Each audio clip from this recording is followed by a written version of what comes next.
Hello guys, कैसे हैं आप लोग। उम्मीद करता हूँ खैरियत से होंगे। जैसे कि कराची वाले काफी अरसे से इंतजार कर रहे हैं बारिशों के हवाले से, और कुछ लोगों के मैसेज आए मुझे, आप कोई वीडियो नहीं बना रहे बारिश के हवाले से।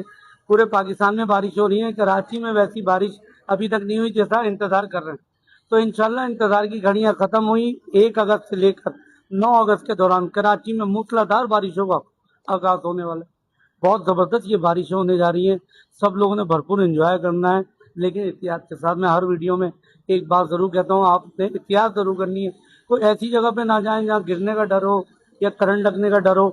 1 अगस्त से लेकर 9 अगस्त तक खलीज बंगाल से उठने वाली हवाएं कराची में दाखिल हो जाएंगी और मूसलाधार बारिशों का आगाज होगा। तो इंशाल्लाह जैसे जैसे मौसम बदलता रहेगा, फिर इस पे कंटिन्यू करते रहेंगे, आपको अपडेट करते रहेंगे। बहुत ज़बरदस्त। बस मैं ये कहूँगा, इंतज़ार की घड़ियाँ खत्म हुई, मूसलाधार बारिशों का आगाज होगा इंशाल्लाह। फिर कंटिन्यू वीडियो बनाएंगे। जब तक के लिए खुदा हाफ़िज़।